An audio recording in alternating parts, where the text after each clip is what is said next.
That May night, when my stepfather appeared at my bedroom door with eyes gleaming like a cat in the dark, was when I discovered that hell can exist inside our own home, under the very roof meant to protect us. The pain of that moment still burns within me, even after nearly 70 years. Before I begin, I'd like to ask everyone to like this video and comment where you're watching this account of my life from. My name is Eleanor Johnson, and I'm 83 years old.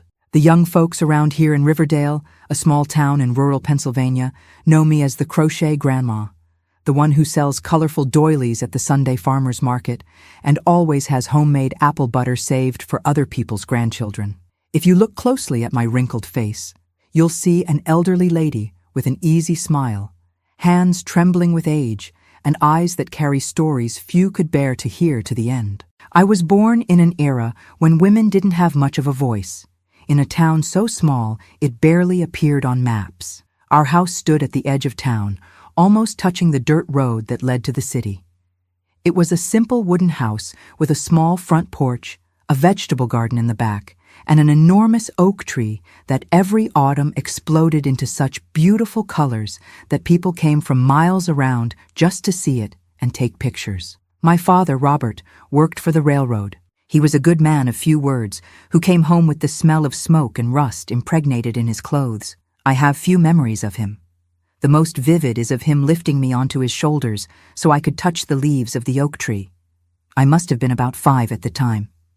His laugh was strong, shook his chest, and made us laugh along, even without knowing why. One hot July afternoon, when the heat was cracking even the stones in the yard, 2 men from the railroad knocked on our door. Mama answered, and I could tell from her face that something had broken forever. Dad had fallen from a train car, hit his head, and didn't even make it alive to the hospital in the neighboring town.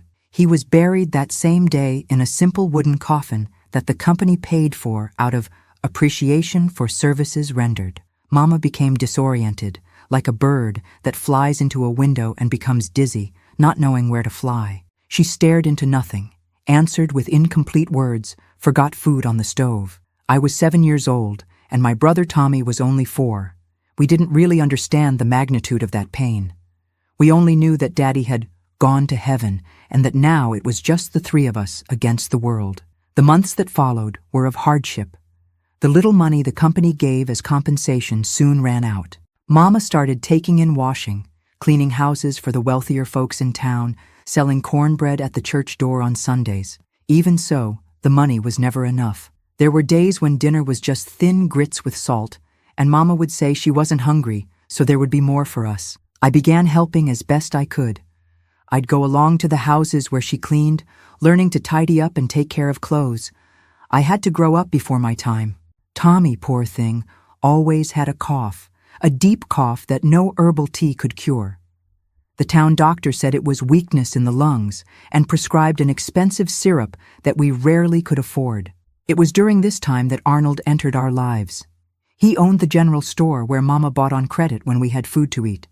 A tall man, about 40, a widower for several years, with no children. He started by offering an extra package of crackers, an extra handful of beans, sometimes forgiving part of the debt. Over time, he began showing up at our house in the evenings, always bringing some little thing for me and Tommy. Mama was awkward at first, embarrassed, but she soon got used to his visits. And how could she not? He brought not only food, but smiles to her face, which for so long had only known how to cry. "He's a good man, Eleanor," Mama would say as she brushed my hair before bed. "Taking care of us without having to. That's rare in this world." About 8 months after Daddy's death, on a Sunday afternoon after church, Mama and Mr. Arnold got married. It was a simple ceremony with only the closest neighbors and a few of his friends from the store. Mama wore a light blue dress that Mrs. Peterson, our neighbor, had lent her. She looked pretty, with her cheeks flushed in a way I hadn't remembered seeing in a long time. Mr. Arnold moved into our house that same day. He brought a suitcase of clothes, a battery-powered radio that was the biggest novelty for us, and promises of better days. In the first week, he fixed the roof that leaked in every corner when it rained, bought a new mattress for me and Tommy, who until then had been sleeping on a straw mat on the floor, and killed a fat chicken for Sunday dinner. It seemed like our luck had finally turned around. Things went well for almost a month. Mama smiled more, hummed as she washed clothes in the backyard tub. Tommy's cheeks gained color and his cough lessened with the syrup we could now afford. I returned to school, which I had abandoned to help Mama in other people's houses. But then, slowly, things began to change. First, it was small things. Mr. Arnold complaining about the food, saying it had no salt, that his mother made it much better. Then, criticizing the way Mama kept the house, that everything was too sloppy. Soon came the raised voice, the sideways glance when contradicted. One night, he came home late, smelling of moonshine. Mama, worried, had kept his dinner warm on the wood stove. When she went to serve it, he looked at the plate and threw everything on the floor. "This is pig food, not people food," he shouted, with a voice I had never heard before. That night, I heard Mama crying softly in their room, and some noises I couldn't understand. The next day, she appeared with a bruise on her arm, said she had hit the corner of the table. That's when our ordeal began. Mr. Arnold became another man, or maybe he had always been that man, and we just hadn't seen it clearly. He drank almost every day, spent the store's money on gambling and moonshine, and when he came home, any little thing was cause for shouting and breaking things. Mama became colorless again, thin, her eyes always on the ground, as if afraid to face the world. To disguise the bruises that appeared on her arms, her neck, sometimes her face, she made up stories of falls, of bumping into furniture, things nobody believed but nobody questioned. In those days, nobody interfered in husband and wife problems. And me, how did I fare in the midst of all this? Ah, my dears, that's where the story gets even sadder. Before I continue, I want to thank all of you watching this video. Let me know in the comments where you're watching from. Give me that support. Each comment is a comfort to my old heart that still aches with these memories. Give a like too, and subscribe to the Grandparents' Tales channel to follow the rest of this story that needs to be told. Sometimes, telling is the only medicine we have to heal old wounds. As I was saying, Mr. Arnold's arrival in our lives changed everything. Mama, who was already a woman suffering from the loss of Daddy, now lived in constant fear, walking on eggshells in her own home. Tommy, my little brother, would shrink whenever he heard our stepfather's footsteps approaching. And I, despite my few years, already understood that this man was not the protector we needed. The worst began on a May night, as I mentioned at the beginning. Mama had gone to help with the birth of Mrs. Wilson's daughter, who lived on the other side of town. She said she would be late, might even spend the night there, depending on how the labor went. Mr. Arnold arrived home earlier than usual, without the smell of moonshine, which was rare. He seemed almost in a good mood, even joked with Tommy, who laughed uncertainly. After dinner, which was unusually calm compared to what we were used to, he told Tommy to sleep in the back room, where we kept the tools and some old junk. "Today you're a man. You'll sleep separate from your sister," he said. Tommy, not really understanding, but happy to be called a man, obeyed without questioning. I remember having a knot in my stomach, a bad feeling I couldn't explain. I went to our room, now just mine, and lay down fully dressed, afraid to take off my clothes in that house that no longer felt like ours. I pretended to be asleep when I heard his footsteps down the hallway. The door opened slowly, creaking on those old hinges that were never properly oiled. In the dark, I could only see his silhouette standing in the doorway, large, frightening. I felt his smell approaching, a mixture of tobacco, sweat, and something that only later, much later, I understood was desire. A dirty, forbidden desire that no man should feel for an 8-year-old girl. "I know you're awake," he whispered, sitting on the edge of my bed. "Your stepfather came to say good night." His hands, rough from work in the store, began to pass over my face, my neck, going down to places that made me feel shame and fear.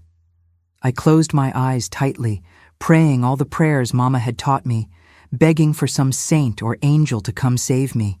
But no angel came that night, nor on the many nights that followed. "If you tell your mother, nobody will believe you," he would say, before leaving the room, adjusting his clothes. "And if they do believe, I'll say you asked for it, that you're a shameless girl, and then I'll send you all away, your mother, your sick brother, and you. You'll live under a bridge, go hungrier than you already have. Is that what you want? I swallowed the crying, the disgust, the pain. I learned to leave my own body on the nights he appeared.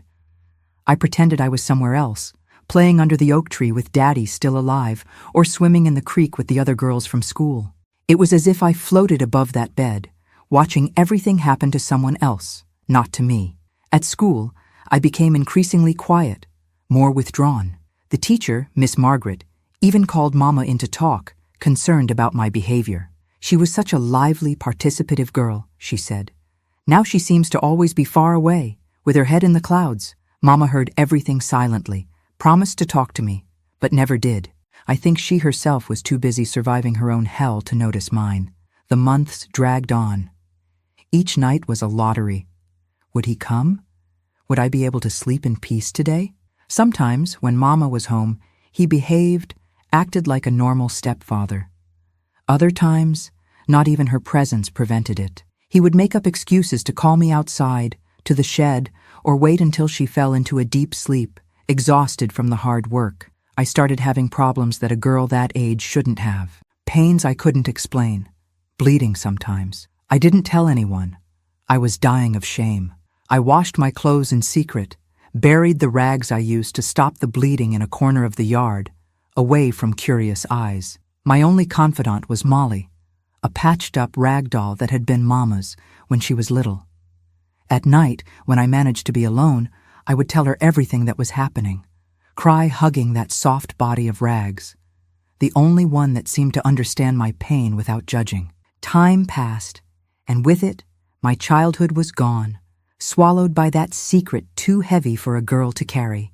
In place of the happy child I once was, grew a distrustful girl with eyes always lowered, who would shrink when someone raised their voice or made a more abrupt movement. And Mama, poor thing, so involved in her own survival, in enduring the punches and kicks, in maintaining some sort of normalcy so the neighbors wouldn't talk, didn't notice the silent hell happening under the same roof. Or perhaps, deep down, she suspected, but didn't want to see. Sometimes blindness is the last refuge of the desperate. Until one day, when I was almost 10 and that nightmare had already lasted almost 2 years, something happened that changed everything. Mama came home earlier from work, not feeling well. Mr. Arnold wasn't expecting this. He was in my room, doing what he always did when we heard the front door open. The panic in his eyes at that moment was the only satisfaction I had in all those years of suffering. For the first time, I saw fear in that face that had only shown me cruelty. "Stay quiet," he whispered, hurriedly fixing his clothes. "If you open your mouth, I'll kill you." But that day, by fate's work, or by the angels who finally decided to listen to me, Mama came straight to my room. Maybe she heard some noise, or maybe she just wanted to check if I was okay before lying down. When she opened the door and saw him coming away from me, adjusting his belt, something in her eyes changed. It was as if a blindfold had suddenly fallen. "What are you doing in her room?" Mama asked, her voice trembling, her hands clenched into fists. "Nothing, woman. I just came to see if she was sleeping right," he answered, trying to get past her. But Mama didn't move out of the way. For the first time since he had entered our lives, she didn't cower, didn't lower her eyes. "Eleanor," she called me, without taking her eyes off him. What was he doing here? It was as if a dam had burst inside me. All the words I had swallowed for so long, all the fear, all the pain, poured out at once. Between sobs and tears, I told everything. Absolutely everything. Mama's face changed as I spoke. I saw things pass through those eyes that I had never seen before. Anger, guilt, horror, disgust. When I finished, she was so pale, I thought she might faint right there. "You lying little devil!" shouted Mr. Arnold, advancing toward me. But Mama, that frail woman who I thought had no more strength or will to fight, threw herself in front of him. She took a push that made her fall, but got up again as if a new strength had been born within her. "Touch her again and I'll kill you in your sleep," she said, with a voice that didn't seem like hers. It was too calm, too cold. It was the first time I saw Mr. Arnold back down. That night, he slept in the living room, muttering that we were two crazy women, that nobody would believe us, that he would put us out on the street the next day. Mama locked the door of our room, pushed the dresser against it, and lay down with me on the bed, hugging me as she hadn't done in years. "Forgive me, daughter," she whispered in the dark, her tears wetting my hair. "Forgive me for not protecting you, but now it's over. I swear on your father's soul that it's over." I wanted to believe her, but I knew too well the power of that man, the fear he caused. "What if he sends us away, Mom? Where will we go? Tommy needs his medicine." "Shh," she did, stroking my hair. "Tomorrow is another day, and it will be a very different day, you'll see. Now sleep, my little one. Sleep, and I'm here watching over you." That night, for the first time in so long, I slept without nightmares, protected by my mother's embrace. I didn't know yet, but the next day truly would be very different. It would be the day when Mama and I would begin our revenge, a revenge that no one, least of all Mr. Arnold, could imagine. That night, after Mama discovered everything, I slept for the first time in almost 2 years without that knot in my stomach, without that fear that was my companion at all hours. I think it was just exhaustion, from crying so much, from finally having spoken what had been stuck in my throat for so long. I slept clinging to Mama, feeling her heart beating strongly against my back. I woke up with the first rays of sunlight coming through the cracks in the boards of the room.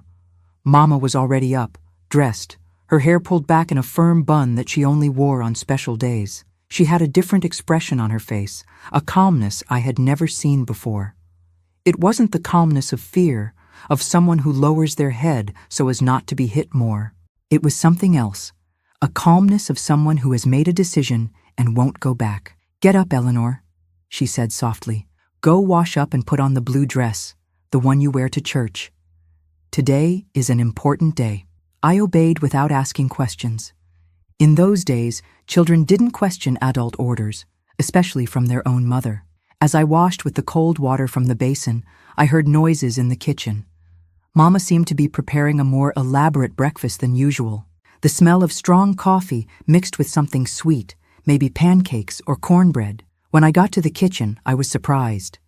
The table was set with the embroidered tablecloth that only came out when important visitors came, and there was a bit of everything: cornbread still steaming, fresh cheese that the neighbor had given as a gift the week before, even some slices of fried sausage that I didn't know we had at home. Mr. Arnold was already seated, looking confused by all that abundance. "What's all this, woman? Where did all this food come from?" he asked, suspicious, but already filling his plate. Mama gave a small smile, a smile that didn't reach her eyes. "It's because today marks 2 years that you've been with us. It's a special date, isn't it? It deserves a special meal." He seemed surprised, but soon got excited by the idea of being the center of attention. He started eating heartily, talking with his mouth full about how good he had been to us, how we would be nothing without him, how we should be grateful for his kindness in supporting a widow and 2 brats who weren't even his. Tommy, who had just woken up and entered the kitchen rubbing his sleepy eyes, looked at everything in astonishment. Mama gestured for him to sit and eat without saying anything. "Eat up, Arnold," Mama said, filling his plate again. "I made this cornbread the way you like it, nice and sweet." As he ate, I noticed that Mama barely touched the food. She took a small sip of coffee, crumbled a piece of bread on her plate, but swallowed almost nothing. I couldn't eat either. My stomach was tied up, just looking at his face across the table, laughing and boasting as if nothing had happened the night before. After breakfast, Mama sent Tommy and me to the yard to take care of the chickens and water the garden. I was suspicious, didn't want to leave her alone with him, but she assured me with her eyes that everything was okay. Around mid-morning, Mr. Arnold started feeling sick. First, he complained of dizziness, of a strong stomach ache. Then he started sweating cold, turning as pale as paper. "Must have been something I ate," he grumbled, running several times to the outhouse in the back. Mama, looking very concerned, prepared a strong mint tea for him. "This will help clear your stomach," she said, making him swallow it all. But instead of getting better, he got worse. He started vomiting, writhing in pain. "I think I need to call Dr. Walsh," Mama said, looking very distressed. "You don't look good." "No," he almost shouted. "No, doctor. This will pass. I've had this before. It's just an upset. The whole day went like this, with him getting worse gradually and Mama pretending concern, giving more teas, more homemade remedies that she prepared herself in the kitchen. Tommy and I were kept away, playing in the yard, but from time to time I would peek through the window and see him increasingly pale, more worn out, sweating a lot. When night came, he could barely stand up straight. Mama helped him lie down on their bed, put some damp cloths on his forehead to bring down the fever that had started. "Tomorrow, if you're not better, I'm going to call Dr. Walsh whether you want it or not," she said firmly. "I can't let the father of my children die like this." He tried to protest, but was already too weak. He lay there, moaning softly, while Mama made more tea in the kitchen. That night, after Tommy fell asleep, Mama called me to the yard. It was dark, only the faint light of the moon illuminating her face. I'll never forget how different she looked, as if she had aged and rejuvenated at the same time. "Daughter," she whispered, holding my hands in hers, "I need to tell you something, but first, I need you to promise me that you will never, ever tell this to anyone. Not even to Tommy when he grows up. Not even to your children if you ever have any. Not even on your deathbed. It's a secret between us. Just us." I promised. Of course I promised. What wouldn't I promise to this woman who had finally believed me, who had finally stood up against the monster who lived under our roof? "Your stepfather isn't going to get better," she said, her voice so low I could barely hear. "What he has isn't a disease that a doctor can cure." I didn't understand immediately. I was very young, still very innocent despite everything I had been through. "What do you mean, Mom?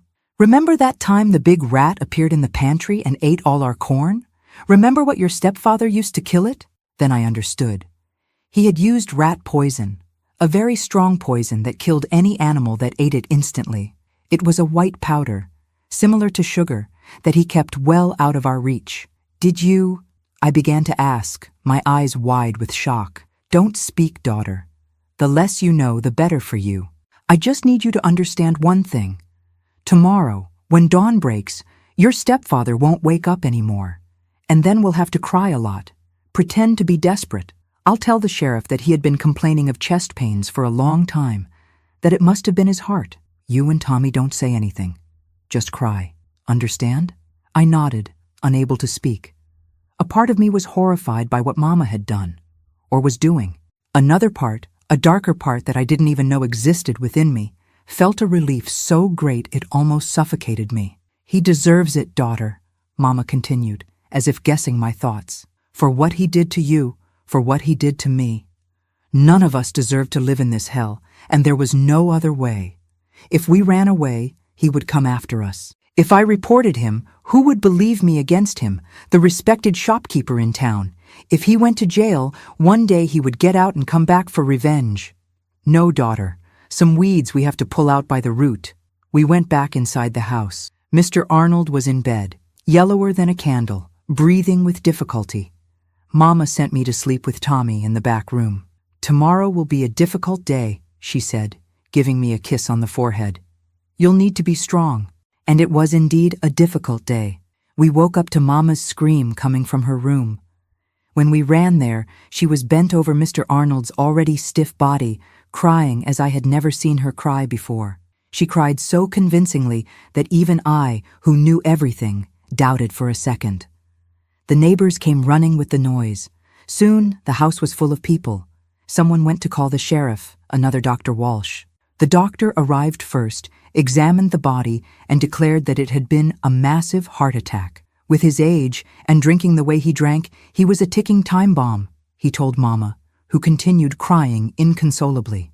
The funeral was the next day. The whole town showed up, more out of curiosity than consideration. Mama, all in black, wouldn't stop crying. Tommy and I, also dressed in black with clothes borrowed from the neighbors, stood quietly beside her, not really knowing how to act. "He was a good man," the neighbors would say, patting Mama on the back. "He took care of you, as if you were his own. If they only knew. If they knew what happened inside that wooden house when the doors closed, when night fell. If they knew of the horrors those walls silently witnessed, of the tears that floor absorbed, perhaps they wouldn't be there, pretending respect for a man who deserved none." But nobody ever knew. Not the sheriff, who even asked some routine questions, but soon became convinced it had been a natural death. Not the pastor, who prayed for his soul as if it were that of a saint. Not even Tommy, who was too young to understand what was happening. After the funeral, we returned home, now just the three of us again. Mama, instead of seeming relieved, was even more downcast. That night, after Tommy fell asleep, she called me to sit on the front porch. "Eleanor," she said, her voice hoarse from crying pretend tears all day long, "what we did was a sin, a big sin. Maybe we'll go to hell for it." "But he deserved it, Mom," I answered, repeating what she herself had told me the night before. "For what he did to me, to you, he deserved it," she agreed, looking at the starry sky. "But it's not for us to do justice with our own hands. That's God's job." "Then why did you do it?" "Because sometimes we don't have a choice, daughter. Sometimes we do what we need to do to protect those we love. And I love you more than anything in this life, more than my own soul, which is now stained." We sat in silence for a while, listening to the crickets singing, the wind rustling the leaves of the oak tree, until Mama spoke again, her voice firmer. "But now, we need to move forward. No looking back. What's done is done.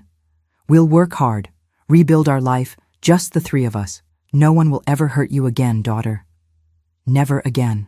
This I promise on my mother's soul." And so we did. In the months that followed, Mama took control of the store.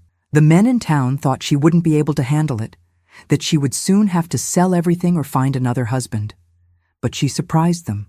She was intelligent, could do math better than many educated men, and soon the store was prospering even more. Tommy began to improve from his cough with the medicine we could now buy regularly. I started to smile again, to play with the other children at school, to sleep without nightmares. Gradually, Mr. Arnold's shadow disappeared from our house, from our hearts. But the secret remained locked away between Mama and me. An invisible bond uniting us, stronger than any other. On stormy nights, when the thunder made the walls of the house shake, I would cling to Mama and whisper, "It's just the noise of the sky, right, Mom? It's not him coming back, right?" "No, daughter," she would assure me, hugging me tight. "He will never come back. He's in a place from which nobody returns." And I believed it, because I had to believe it. Because the alternative was to live in fear for the rest of my life, and I had already had too much fear for a child. With time, we recovered. We made new friends, renovated the house, even bought a dairy cow that gave the fattest milk in the region. Mama became prettier, stronger. Her hair, which had started to turn white at the tips because of the suffering, went back to being black and shiny. Her smile, which had disappeared for so long, reappeared. Some men in town started to hover around, interested in the young widow who now owned a store. But Mama kept them all at a distance. "I've had enough men in this life," she would tell the gossipy neighbors. "Now, I just want to take care of my children and my business." And so she did. She never remarried, never let another man enter our house or our life. It was just the three of us against the world. And that was fine. Tommy grew up strong, became a handsome young man who helped in the store and dreamed of being a doctor one day. I, with time, healed inside. The wounds that Mr. Arnold had left on me, visible and invisible, healed little by little. Never completely, some scars we carry for the rest of our lives, but enough to move forward, to dream of a future that wasn't just about surviving today. At night sometimes, I would still wake up sweating, my heart racing, thinking I had heard his footsteps down the hallway. It would take a few seconds to remember that he wasn't there anymore, that he would never be again, that Mama had taken care of it in her own way, with that silent strength that I only came to understand many years later, when I myself became a mother. Because a mother's love, my dears, isn't just cuddles and lullabies. It's also claws and teeth. It's the capacity to do anything, even the unthinkable, to protect a child. That's what I learned in those terrible days in our wooden house, where the nights were too long and the days never brought enough relief. Until one night, finally, it did. The years passed after that night that forever changed the course of our lives. The town grew, the oak tree in the yard became even more majestic, and the three of us moved forward, carrying our secret like someone carrying a precious and dangerous stone at the same time, carefully, hidden from others' eyes, but always present. I was already 15 when Mama started coughing up blood. At first, she disguised it, quickly swallowed the handkerchief stained with red when she saw me looking, said it was just tiredness, that she had bitten her tongue by accident. But soon it became impossible to hide. She became so thin that dresses seemed to hang on a hanger. They were so loose. Her cheeks, once rosy with health, sank in, leaving the bones of her face protruding like those of a skull with skin. Dr. Walsh, now elderly, but still the only doctor in town, diagnosed advanced tuberculosis. She needs to go to the city for treatment, he said, with that face doctors make when the situation is serious, but they don't want to scare the patient. We don't have the resources here. But Mama refused. I can't leave the store. I can't leave my children, she argued, stubborn as always. What she didn't say, but I knew deep in my heart, was that she also didn't want to leave town for fear that, in her absence, the ghost of what we had done would come back to haunt us. It was a difficult few months. Mama, always so strong, gradually wasted away before our eyes. I took the reins of the house and helped in the store after school. Tommy, at 13, also did his part. We had employees, of course. The business had prospered, but Mama didn't trust anyone like she trusted us. One April afternoon, when the first autumn rains were beginning to fall, Mama called me to her room. She was lying down, paler than the sheets, her lips almost blue. She held my hand with a strength I didn't expect she still had. "Eleanor," she said, her voice no more than a whisper, "I need to tell you something before I go." "Don't talk like that, Mom," I replied, swallowing my tears. "You're not going anywhere. You're going to get better." She smiled, a sad smile that carried the weight of the world. "We both know that's not true, daughter. And that's okay. I've lived enough. I've seen you two grow up. I've done everything I needed to do." That pause, that look that faded for a second, told me she was thinking about that night, about that secret that united us and separated us from the rest of the world. "What do you want to tell me?" I asked, trying to push those thoughts away. She took a deep breath, a breath cut short by the cough that never gave her a break. "It's about your stepfather, about what happened that night." I froze. After so long, we rarely spoke openly about it. It was like a silent agreement between us. The past stayed in the past, buried with him. "That tea I gave him?" she began, and I almost covered her ears. I didn't want to hear the details. I didn't want to remember. "It wasn't just rat poison, daughter. In fact, there was barely any poison. It was too weak to kill. I didn't understand. If it wasn't the poison, what had caused his death?" The confusion must have shown on my face, because Mama continued, her voice getting weaker. "I had another plan. I was going to make him very sick, but alive. I was going to force him to confess what he did to you in front of the sheriff, the pastor, whoever else needed to hear. I was going to run him out of town with the shame he deserved to carry. Then, how?" I began to ask, but the words died in my mouth when understanding began to form. "It was Dr. Walsh," Mama whispered. "When he arrived that morning, he pulled me aside. He said he saw the signs on your body, the bruises, the evidence of what had happened to you." I felt my face burn with shame. I had never imagined that anyone else knew, much less the old town doctor. But of course, he was a doctor. He knew how to identify the signs. "He asked me how long it had been going on," Mama continued. "When I told him, he turned livid with anger. He seemed like another man, not that calm old man we knew. 'And you only acted now?' he asked me. I explained that I had just found out, that I had already started giving the poison, but that it would take time, that I wanted to make him suffer slowly." Mama paused, her breathing increasingly difficult. I moistened her lips with water, waited for her to recover a bit. The doctor examined him. He was semi-conscious, but alive. Strong as a bull, despite the poison. "This man will recover," he told me. "And when he recovers, he'll do worse things to your girl. I know the type." Then he took a syringe from his bag, filled it with something he wouldn't let me see. "Leave the room for 5 minutes," he ordered. "When you return, he will have suffered a heart attack. That's what I'll put on the death certificate." I was speechless. All these years, believing it had been Mama, that she had carried this terrible burden because of me. And now I discovered it had been Dr. Walsh, the man everyone in town respected, who went to church every Sunday, who had never been seen raising his voice to anyone. "Why did you let me think it was you?" I asked, tears now running freely down my face. "Because it was better that way," she answered, squeezing my hand with what seemed to be her last strength. "It was a burden I could bear." And Dr. Walsh? He had a family, had his reputation. If anyone suspected, he did it for you, daughter, for all the girls your stepfather might hurt in the future. And the doctor never said anything? All these years? Never, Mama confirmed. Not even when I consulted him about the tuberculosis. He pretended nothing had happened. I think for him it was an act of justice, something he needed to do once in his life and then forget. We sat in silence for a while. The only sound in the room was her difficult breathing and the rain hitting the roof, making that noise that always reminded me of the night when it all began. "Why are you telling me this now, Mom?" I finally asked. "Because I don't want to die carrying this lie," she said. "And because I want you to understand something, daughter.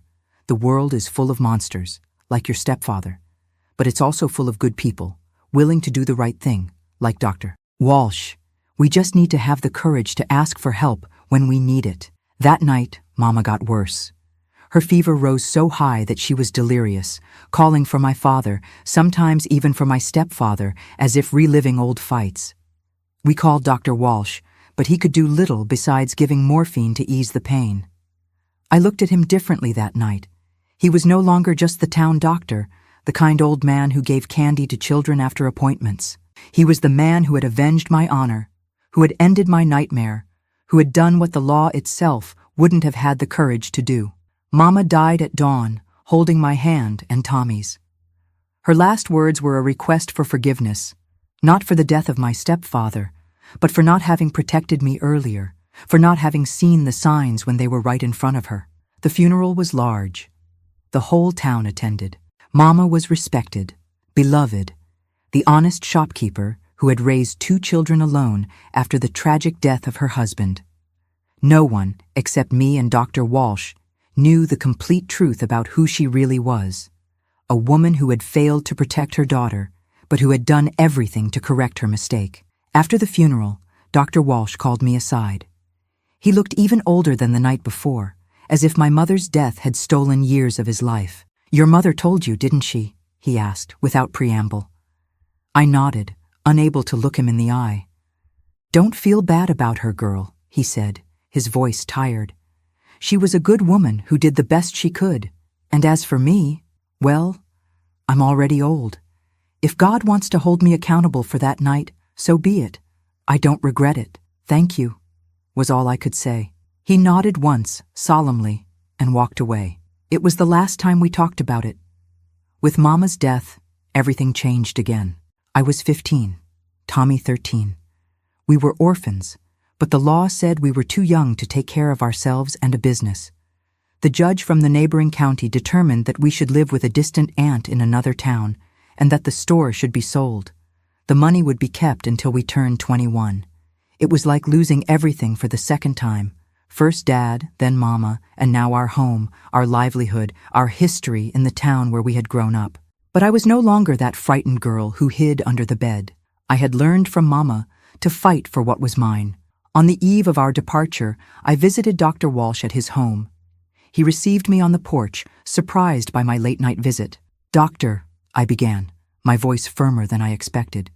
"You helped my family once, when we needed it most. Now I need help again." I explained my plan. We would stay in town. I would take care of the store with help from the most trusted employees. Tommy would continue in school.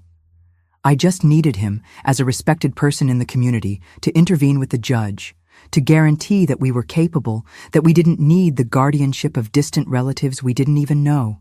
Dr. Walsh looked at me for a long time. Those blue eyes faded by time studying me, as if seeing me for the first time. "You have your mother's strength," he finally said, "and her intelligence too, from what I can see. You're right. You don't need to leave here. This town is your home. That store is your legacy." The next day, he personally went to talk to the judge. I don't know exactly what he said, but it worked. The judge, a fat man with a not very friendly face, agreed to let us stay, as long as Dr. Walsh served as a kind of unofficial guardian, ensuring that we fulfilled our obligations at school and that the business didn't go bankrupt. And so began the third chapter of my life. I was no longer the innocent girl of childhood with my parents, nor the silent victim of my stepfather's abuse. I was a young woman, practically the mother of my younger brother, owner of a store that now depended on my decisions. It was difficult in the beginning. Some suppliers didn't want to negotiate with me because I was a woman and too young. Some older customers were suspicious that I didn't know how to calculate prices correctly. But with each obstacle, I heard Mama's voice in my head. Be strong, daughter.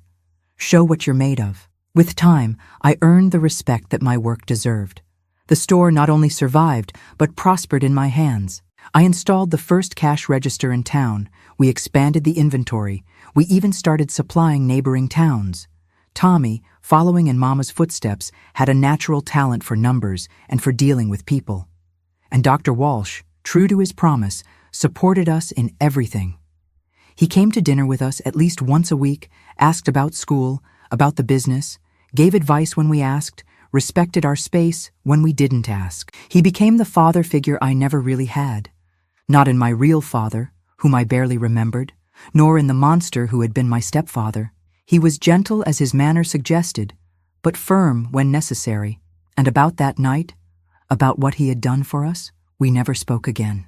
It was as if it had been a dream or nightmare from another life. In town, the sharpest tongues whispered about our closeness. He's so old, she's so young, said some envious gossips. Is there something more there? But most knew it was a relationship of mutual respect, almost of grandfather and granddaughter. And even if it wasn't, after everything I had been through, I had learned not to care about gossip from idle people. The years went by. Tommy finished school with distinction and got a scholarship to study medicine in the city, fulfilling the dream he had never abandoned since he was little. I stayed, taking care of the store, the house, my life, that finally seemed to have found some peace. Sometimes, on the quietest nights, when the rain hit the roof, I still thought about him, the monster who had been my stepfather. Not with fear, not anymore, but with a kind of distant sadness for everything he had stolen from me. Childhood, innocence, trust in others. I also thought about Mama, about her silent strength, about her fierce love that had been capable of anything to protect me, even if too late. And I thought about Dr. Walsh, about that act of justice that no one would ever know about besides the two of us, about that syringe that had ended my nightmare and started a new life for me. That's how I learned that the world isn't black and white, that even the most unlikely people can hide terrible secrets or unbelievable acts of courage, and that sometimes, just sometimes, justice comes from the most unexpected hands. When I turned 21, many things had already changed in my life and in the small town where I grew up. The store had become a large grocery, with 2 female employees who helped me and a young man to make deliveries to the more distant houses. Dr. Walsh, our silent protector, had retired because of age. He was already past 70, but still attended some old patients at home. Tommy was in his 3rd year of medical school in the city, came back during vacations full of stories of the big city, of the professors, of the books he studied. Life went on at a quiet pace, in a balance I had never known before. At night, sitting on the front porch with a cup of tea, looking at the stars dotting the dark sky, sometimes I found myself thinking about how lucky I had been, after all. Despite everything I went through, I was whole, strong, with my own business, respected in town, not depending on any man. How many women my age could say the same in 1940? It was on one of these nights of contemplation that I heard knocks on the front door. It was late, almost 10 o'clock. A time when someone rarely appeared. I thought it might be an emergency, maybe a customer needing medicine for a child with a fever, or kerosene for a lamp that had run out. When I opened the door, I came face to face with a face I hadn't seen in almost 10 years. Theodore, Mr. Arnold's oldest son, my stepfather. It's hard to explain what I felt at that moment. It was as if time had suddenly gone back, as if all the ghosts I thought I had buried resurfaced all at once. I was paralyzed, my hand still on the doorknob, unable to speak or move. "You must be Eleanor," he said, taking off his hat in a gesture that seemed polite, but didn't match the hard, calculating look.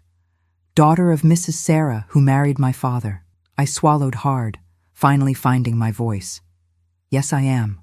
What do you want?" He smiled, a smile that didn't reach his eyes and that reminded me so much of his father's that I felt a shiver go up my spine. "May I come in? The conversation is long." Something told me not to let him, to send him away, to lock the door and pretend he never appeared.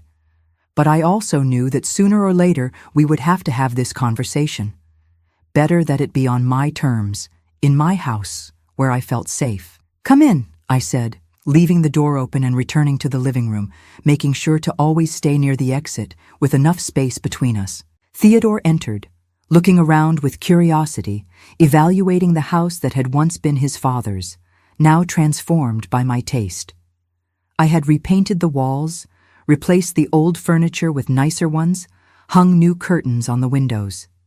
Nothing reminded of the time when Mr. Arnold lived there, and that was intentional. "Nice house," he commented, sitting in the armchair without being invited, placing his hat on his lap. "Nice store, too. I passed by there this morning, but didn't see you. I was impressed by the size, by the amount of merchandise. My father left a good business for you all." I crossed my arms, still standing. "Your father didn't leave anything. The store was small when he died, barely enough to pay the bills. It was my mother who made it grow, and then me. With our work, our sweat." He gave a half smile, as if he found my indignation amusing. Of course. I didn't come to discuss that. I came because I heard my father died about 10 years ago, and I only just found out. I was out of state for a long time, in California. I came back recently. "And what do you want from me?" He sighed, as if I were making a simple conversation unnecessarily difficult. "As his legitimate son, I want to know exactly how he died, the details, and also if he left any money, any inheritance." I felt my blood freeze in my veins. Theodore hadn't come by chance. Someone had said something, had raised suspicions after all these years. Or maybe it was just greed, the thought that he could get money from a woman alone who ran a prosperous business. "Your father died of a heart attack," I replied, keeping my voice firm. "Dr. Walsh certified it. It was sudden. And no, he didn't leave any money. The little he had barely covered the funeral." Theodore studied me for a while, his eyes narrowed, as if trying to read the truth behind my words. "Heart attack, huh? Funny. My father had a heart as strong as a bull, never had problems. And the store was already profitable at the time, I know that. People die, Mr. Theodore. Sometimes, suddenly, without warning. Your father drank a lot, was always stressed. And the store made little profit, barely paid the bills. If you want more details, you can talk to Dr. Walsh. He attended your father in his last moments." He got up, putting his hat back on his head. "I will talk to him. And to other people, too.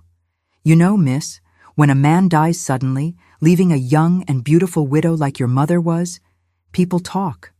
And I've heard many interesting things since I arrived in town." My heart raced, but I kept my face impassive. "You heard gossip from people who have nothing to do. My mother was a decent woman who suffered a lot with the death of your father, so much that she fell ill a few years later and passed away too."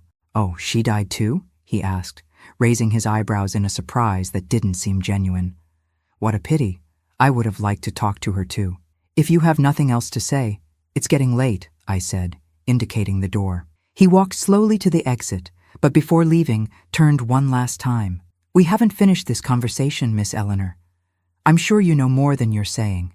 And I'm going to discover the truth about my father's death, even if I have to turn this town upside down." After he left, I locked the door with trembling hands and let myself slide to the floor, my heart pounding in my chest. After so many years, the past came to haunt me in the form of that man who had the same cold eyes as his father, the same cruel smile. That night, I didn't sleep. I was thinking about what to do, how to protect myself, how to protect Mama's memory, how to protect Dr. Walsh, who had risked everything to end our nightmare. If Theodore started asking questions around town, how long would it take before someone mentioned how scared I seemed at that time? how I had unexplainable marks on my body, how Mama had changed drastically after his death. The next morning, I went straight to Dr. Walsh's house. He was already sitting on the porch, as he always did on sunny mornings, reading his old newspaper, glasses on the tip of his nose. I told him everything: Theodore's visit, the veiled threats, the fear I was feeling. The doctor listened to me in silence, his wrinkled face more serious than ever. "This man is going to be a problem," he finally said, carefully folding the newspaper. "I know the type. He won't give up easily, especially if he thinks there's money involved." "What are we going to do, doctor? If he keeps digging, asking around?" "Doctor." Walsh took off his glasses, cleaning the lenses with a handkerchief as he thought. "He suspects something, but he has no proof. The death certificate is in order. It was signed by me, a respected doctor. Exhumation after so much time wouldn't reveal anything useful anymore. What he has are just suspicions. But what if someone talks about the marks I had, about the way Mama changed after that night? Most people won't even remember that, and those who do will hesitate to talk. It was a different time. People didn't like to get involved in family matters." I nodded, trying to calm myself with those words, but the fear persisted. "Even so, doctor, he seemed determined. He said he's going to turn the town upside down." Dr. Walsh put a wrinkled hand over mine, in a paternal gesture that always comforted me. "Then we have to act first. We need to make him lose interest, make him leave here as quickly as possible." "How?" The doctor was silent for a while, looking past me, to the well-tended garden in front of the house. When he spoke again, his voice had a firmness I rarely heard. "He came after money, didn't he? So let's give him what he wants, an amount sufficient to make him go away and not come back." "But doctor, that money would be like admitting guilt, like saying we're buying his silence." "Not if we think it through, girl. I'll talk to him. I'll say your stepfather had a small insurance policy, that only now, with your mother deceased, can we release it to his son. I'll make it seem like an act of goodwill on our part, not a bribe." I wasn't convinced. I knew men like Theodore. He was of the same blood as his father. If he smelled weakness, he would attack with more force. And if he doesn't accept? If he wants more? Dr. Walsh smiled, a sad smile that carried the weight of many secrets. "Then we move to Plan B. But let's try Plan A first. Trust me." And I did trust him. How could I not trust the man who had risked everything to save me? That same afternoon, Dr. Walsh went to look for Theodore at the boarding house where he was staying. I stayed at the store, restless, unable to concentrate on work, jumping every time the door opened, afraid it might be him again. It was already getting dark when Dr. Walsh appeared at the grocery. From his downcast face, I knew the news wasn't good. "He didn't accept," said the doctor, as soon as we were alone in the back of the store. "He said he suspects something was wrong with his father's death, and that a handful of money won't make him forget it. He said he's going to talk to the new sheriff, ask for an investigation." I felt the ground disappear from under my feet. The new sheriff had come from the city a few months ago, didn't know anyone in town, didn't have the same loyalties as the old one. If Theodore planted the seed of doubt in his head, and now, doctor? What are we going to do? "Now we go to Plan B," he replied, with a determination that didn't match his fragile old man appearance. "We'll use against him the same weapons he wants to use against us." "What do you mean?" Dr. Walsh came closer, lowering his voice even more. "Theodore is not a saint. Before leaving town many years ago, he was involved in shady business, illegal gambling, bootlegging during Prohibition. I'm sure that in California he continued on the same path. If we start asking the right questions to the right people, are you suggesting that we threaten him? That we blackmail him? I'm suggesting that we make him understand that he's not the only one who can dig up the past. That if he wants war, he'll have war. It's self-defense, Eleanor. We can't let him destroy everything we've built, tarnish your mother's memory, put my reputation at risk in my last years of life." I had never seen Dr. Walsh like that, so fierce, so determined. It was as if the calm and kind doctor had given way to a warrior ready for the final battle. "What can I do to help?" I asked, infected by that determination. "I need you to keep an eye on him, observe his movements in town, who he talks to. And I need you to write to your brother in the city. Tommy can find out who Theodore was hanging around with there, what kind of business he was doing. That's how our silent war against Theodore began. During the following weeks, each did their part. I discreetly observed his movements around town, noting who he talked to, where he went. Tommy wrote back with precious information. Theodore had been arrested twice in California, once for fraud, another for assault. He had debts with dangerous people, had fled from there precisely because of this. Dr. Walsh, in turn, used his contacts from a lifetime as the town doctor. He spoke to the sheriff before Theodore could do it, telling a carefully constructed version of the facts. That Theodore was an ungrateful son who had abandoned his father, who now returned only interested in the money from the store, which in fact belonged to my mother by right, since it had been built with her work. But Theodore didn't give up easily. He continued everywhere, asking questions, insinuating things. Some older people started to whisper, to remember that time, the changes in my mother after his death, my strange behavior as a girl.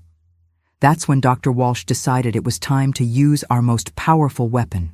He had discovered, through a former patient who now lived in the city, that Theodore was neck-deep in illegal betting in California, that he owed money to very dangerous people, and that he had fled to the countryside precisely to escape the collectors. One night, Dr. Walsh asked me to prepare a special dinner and invite Theodore. I was horrified at the idea of having him in my house again, but the doctor assured me it was necessary.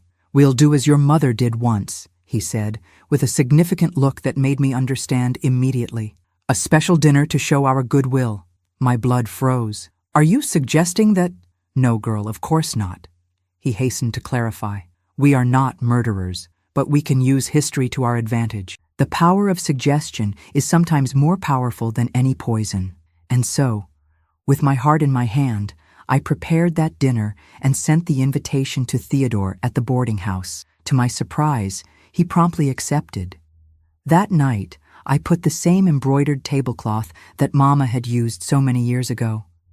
I prepared a hearty dinner, roast chicken, rice, beans, and for dessert, a cornbread, the same she had made on that fateful morning. Theodore arrived punctually, dressed in his best suit, his hair combed back with brilliantine.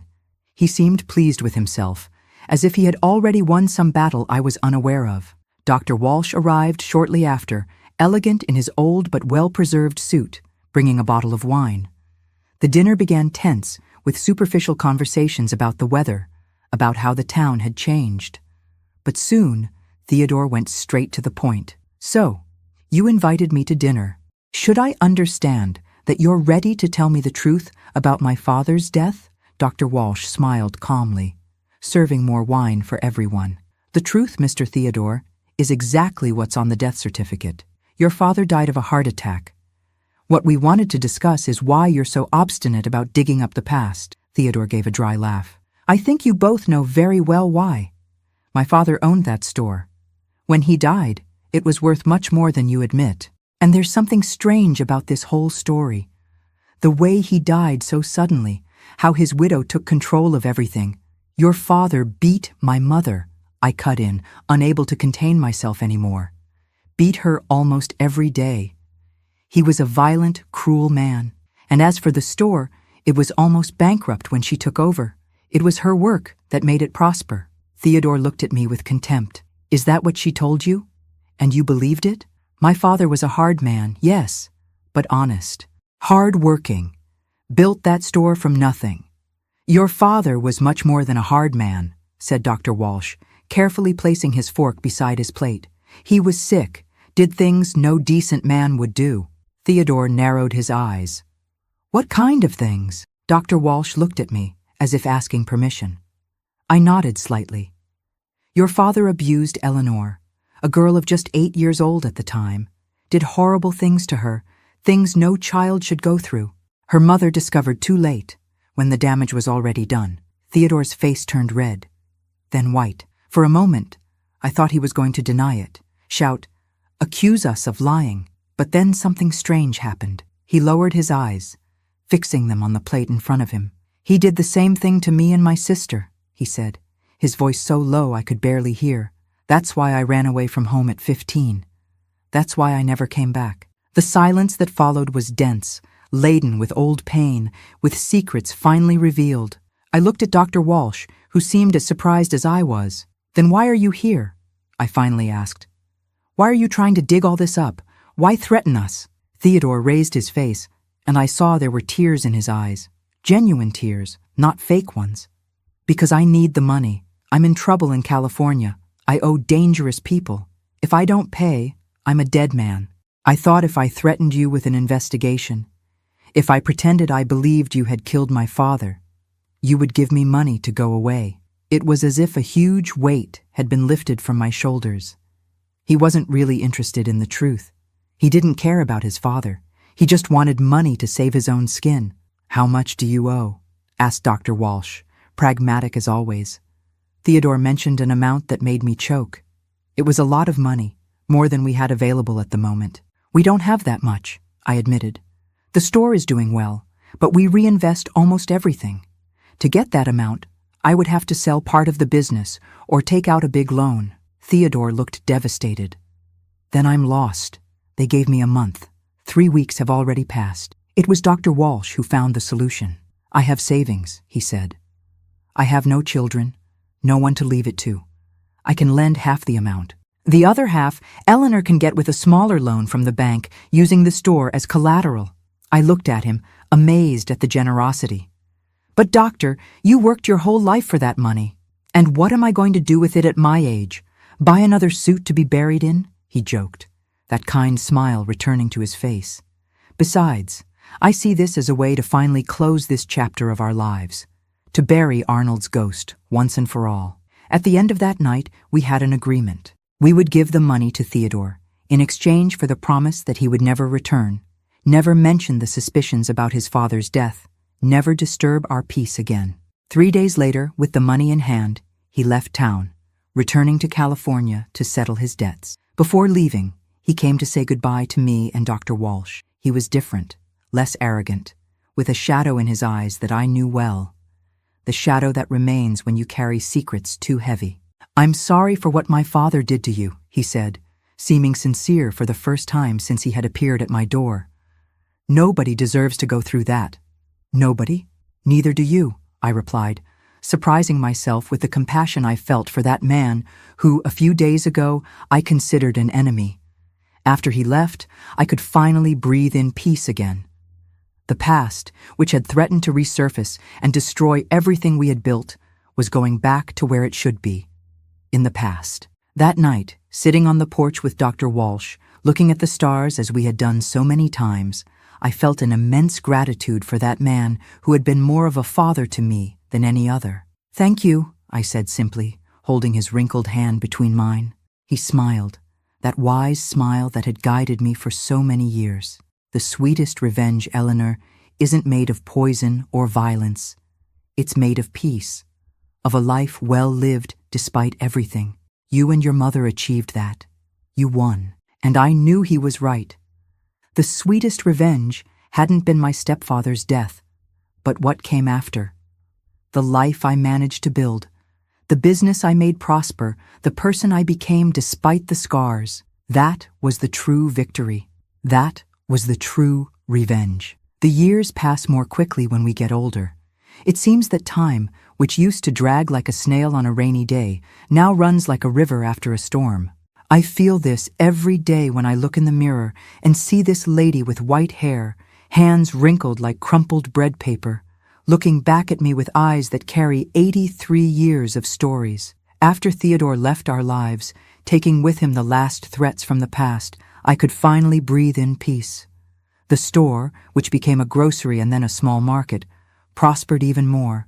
I expanded the business, built a warehouse in the back, hired more employees. In 1950, when the town started to grow with the arrival of the new highway, I was the first to have a commercial refrigerator to sell fresh meats and dairy products. People came from far away just to buy the cheese we kept refrigerated, something no one else had in those parts. Tommy graduated as a doctor with honors and returned to town. He opened a practice where Dr. Walsh's house used to be. Unfortunately, Dr. Walsh left us 3 months before my brother's graduation. It was a loss that hurt deeply, like losing a father for the second time. He passed away in his sleep, peacefully, without suffering. The night before, he had dinner with me, as he did every Friday. Before leaving, he held my hand longer than usual, as if he knew it was a farewell. "You did everything right, Eleanor," he said, with that kind smile that always calmed me. "Your mother would be proud." They found him the next morning, lying in bed as if he were sleeping, a book of poetry open on his chest. It was a life well lived, a serene death, the kind of end we all wish for, but few achieve. With Tommy's return, our small family was complete again. He brought with him a fiancée, Cecilia, a girl from a good family in New York, whom he had met during his medical residency. She was an educated woman, soft-spoken but with firm opinions, who soon won the respect of the town. She adapted well to life in the countryside, learned to make preserves with the older ladies, became involved in the church and the school. She was exactly what my brother needed, someone who understood his desire to help others, to make a difference. And me? Well, as the town gossip said, I was becoming an old maid. I was already past 30 and had no husband or children. Something almost scandalous at that time, when a woman was only considered complete when she had a ring on her finger and at least half a dozen children around her. But I didn't care about these comments. After what I had lived through in childhood, the idea of submitting to a man, of sharing my bed, my body, my intimacy with someone, caused me a discomfort I couldn't quite explain. Until fate, that joker who loves to surprise us, put August in my path. He came to town in 1952 to be the new teacher at the school. A calm man, almost 40, a widower, with no children. He had an awkward way with the practical things of life, but an intelligence that shone when he talked about literature, sciences, history. Soon the mothers of the students were charmed by him, not only for his pleasant appearance, with those blue eyes that always seemed to smile, but mainly for the dedication with which he taught. Our first meeting was at the market. He came in looking for specific things for an experiment he wanted to do with the students. He needed baking soda, vinegar, food coloring. I attended to him myself, curious about this new man in town who wanted such unusual materials. "It's to teach about chemical reactions," he explained, excited like a child. "The children will make miniature volcanoes. They'll love it." His enthusiasm was contagious. I ended up not only setting aside everything he needed, but also giving suggestions, telling him about materials I had seen in a catalog from New York that could be useful for other classes. Before we realized it, it was already getting dark, and we had spent hours talking right there at the market counter. After that day, he started coming frequently, sometimes to buy something, sometimes just to talk. He brought books he thought I would like, asked my opinion about the teaching methods he was testing, told me stories of the big city where he had been a teacher before. When people started commenting about us, I got scared. This wasn't what I had in mind. I wasn't ready for what others expected. I even avoided him for a few weeks, making up excuses when he appeared at the market. One day, he arrived with a package wrapped in brown paper. "A gift," he said, placing it on the counter. "If you don't want to open it now, I understand. But I wanted you to know that I respect your history, your time, your fears. I'm not in a hurry, and I have no expectations." I opened the package after he left. It was an old book of poetry by Emily Dickinson. Inside, a card written in careful handwriting. "For when you want to fly, without fear of falling." That gesture, so simple and at the same time so profound, broke something inside me. A barrier I didn't even know still existed. For the first time, I realized there could be a different kind of relationship, based not on possession or control, but on mutual respect, on friendship, on companionship. Our romance was slow, cautious, built with the patience of someone who has known haste and been disappointed. August never asked about my past, never demanded explanations for my moments of retreat, for the nightmares that sometimes still woke me in the middle of the night. When I finally told him everything, on a starry night as we walked around the town square, he just held my hand more firmly and continued walking in silence. He didn't offer cheap advice, didn't show pity or horror. He simply was there, by my side, a solid and comforting presence. We married on a Sunday in September 1954 in a simple ceremony in the town church.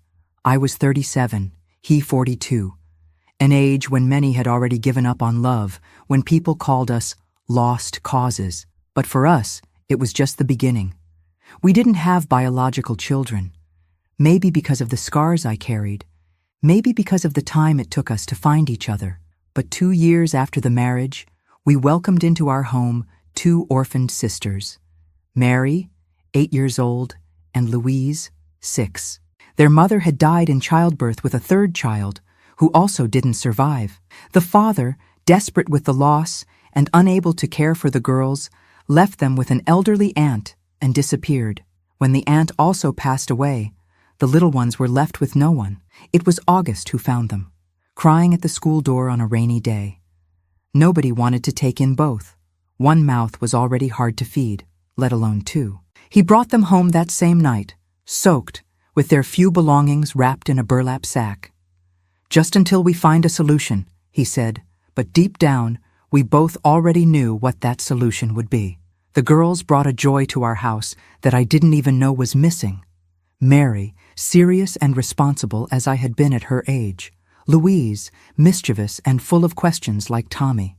They soon became our daughters in everything except blood. And perhaps precisely because we didn't share the same blood, I was able to break the cycle of pain that had marked my own childhood. I raised my daughters with love, but without fear. With protection, but without suffocation. I taught them everything my mother didn't have time to teach me.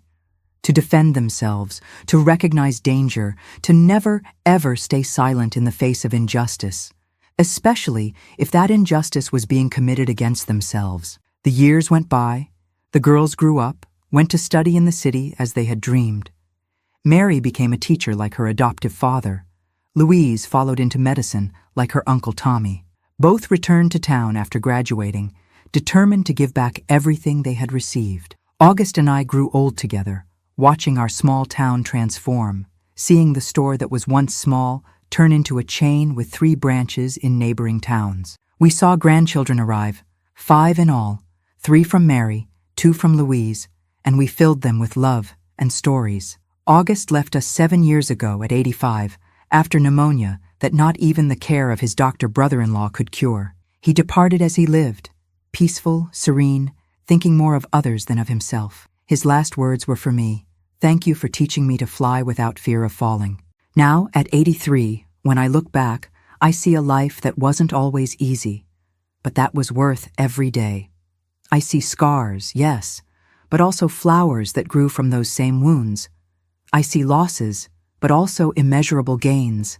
I see pain, but also a joy so deep that it sometimes still takes my breath away. Sitting here, on the porch of the house I now share with Mary and her family, watching my great-grandchildren playing in the same yard where I once played, under the oak tree that has survived us all, I think of the girl I was.